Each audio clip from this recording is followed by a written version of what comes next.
दिल लगाना मना था। ये सिर्फ एक कहानी का नाम नहीं है, ये एक चेतावनी है, एक ऐसा नियम जिसे तोड़ने की सजा बहुत ही भयानक थी। ये जो लाइनें हैं ना, ये इस पूरी कहानी का दिल है। एक ऐसी दुनिया की बात करती हैं जहां प्यार और डर एक दूसरे में इस तरह उलझे हुए हैं कि बस एक छोटी सी गलती किसी की पूरी जिंदगी हमेशा के लिए बदल सकती है। और बस वही एक गलती इस पूरी कहानी की वजह बन जाती है। तो चलिए कहानी को शुरू से शुरू करते हैं। हर कहानी की तरह इसकी भी एक शुरुआत है, और इसकी शुरुआत हुई थी उम्मीदों और सपनों से। वो सपने जो बहुत जल्द एक दर्दनाक हकीकत में बदलने वाले थे। तो कहानी के दो मेन किरदार हैं, पंकज और शिप्रा। दोनों एक ही अनाथालय में पले बढ़े और उनका सपना भी जानते हैं एक ही था, बस एक सिंपल सी खुशहाल जिंदगी एक दूसरे के साथ। दुनिया भले ही उनकी छोटी सी थी, पर उस दुनिया में उम्मीदें बहुत बड़ी बड़ी थीं। पंकज का सपना तो बड़ा सीधा साधा था, एक अच्छी नौकरी, एक अच्छा पार्टनर और एक छोटा सा परिवार, बस। लेकिन शिप्रा, वो थोड़ी ज्यादा प्रैक्टिकल थी, ज्यादा समझदार थी।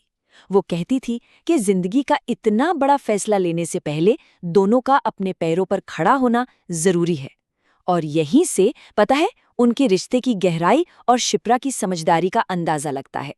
और कुछ टाइम के लिए तो ऐसा लगा भी कि सब कुछ ठीक हो जाएगा, कि शिप्रा की समझदारी और पंकज का सपना दोनों सच होने वाले हैं। उनकी कहानी अब एक ऐसे मोड़ पर आ गई थी जो बिल्कुल किसी सपने जैसा लग रहा था। और फिर वो दिन आ ही जाता है। पंकज को नौकरी मिल जाती है, और ये सिर्फ एक जॉब ऑफर नहीं था, नहीं, ये तो उनके सपनों के भविष्य की पहली सीढ़ी थी। उस एक पल में उनकी खुशी का कोई ठिकाना ही नहीं था। ऐसा लग रहा था जैसे अब सब कुछ मुमकिन है। लेकिन कहते हैं ना, किस्मत को शायद कुछ और ही मंजूर था। उनकी ये सपनों की दुनिया बस एक पल में बिखरने वाली थी। कहानी में अब एक ऐसा दर्दनाक मोड़ आया जिसने सब कुछ बदल कर रख दिया। और सबसे ज्यादा दिल दहलाने वाली बात क्या थी पता है? इसकी टाइमिंग। सोचिए जरा, जिस एक पल में पंकज अपनी जिंदगी की सबसे बड़ी खुशी शिप्रा को दे रहा था, ठीक उसी पल शिप्रा ने उसे अपनी जिंदगी की सबसे बुरी खबर सुनाई कि उसे ब्लड कैंसर है। बस एक झटके में उनकी सारी खुशियां मातम में बदल गईं।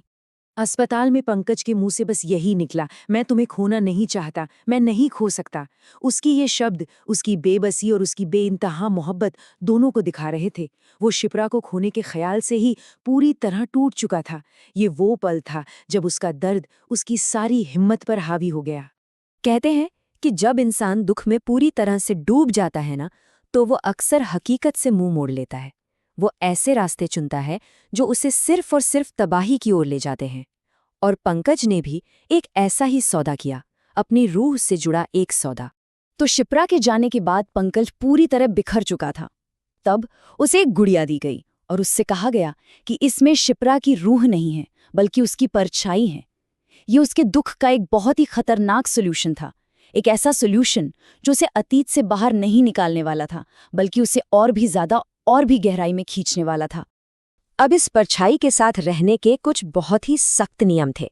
पहला, इसे हमेशा हमेशा अपने साथ रखना है, कभी अकेला नहीं छोड़ना।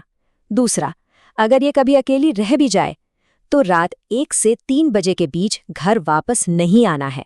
और तीसरा, सबसे जरूरी नियम, उससे दिल लगाना मना था। और अब कहानी अपने आखिरी और सबसे खौफनाक दौर में पहुंचती है। ये वो हिस्सा है जहां इन नियमों को तोड़ने का अंजाम सामने आने लगता है। तो क्या वो सिर्फ एक गुड़िया थी या कुछ और? देखिए, पंकज के लिए तो वो सिर्फ एक गुड़िया कभी थी ही नहीं।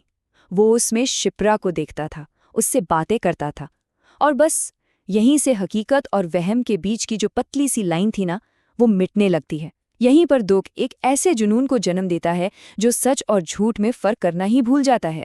और पंकज का दुख उसके इस वहम को और भी गहरा करता चला गया। देखिए कैसे सब कुछ बदलता है। पहली रात वो उस गुड़िया के साथ ऐसे डांस करता है मानो वो सच में शिप्रा हो। अगली रात उसे उबलते हुए पानी में शिप्रा का अक्स दिखता है। तीसरी रात गुड़िया पहली बार खुद ब खुद अपनी जगह से हिलती है। और फिर उसे एक भयानक सपना आता है, सपने में शिप्रा उससे कहती है, मैं तो अब तुम्हें अपने साथ ले जाने आई हूं। इस सपने के बाद पहली बार पंकज को असली खौफ का एहसास होता है। उसका डर इतना बढ़ जाता है कि वो उस गुड़िया को एक कुर्सी से बांध देता है और ऊपर से चादर से ढक देता है, जैसे जैसे वो इस बढ़ते हुए खौफ को काबू करने की एक नाकाम कोशिश कर रहा हो। सपने में कही गई वो बात, मैं तुम्हें अपने साथ ले जाने आई हूं, अब ये सिर्फ एक सपना नहीं रह गया था। यही उस साए का असली मकसद था। वो प्यार का सिर्फ नाटक कर रही थी, उसका असली इरादा तो पंकज को अपने साथ ले जाना था।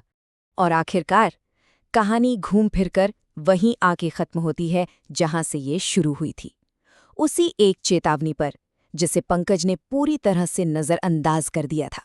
इस मोड़ पर आकर पंकज का दुख और उसका प्यार एक खतरनाक जुनून में बदल जाता है। वो हार मान लेता है, वो सारे नियम तोड़ देता है और उस साये को ही अपनी असलियत मान लेता है।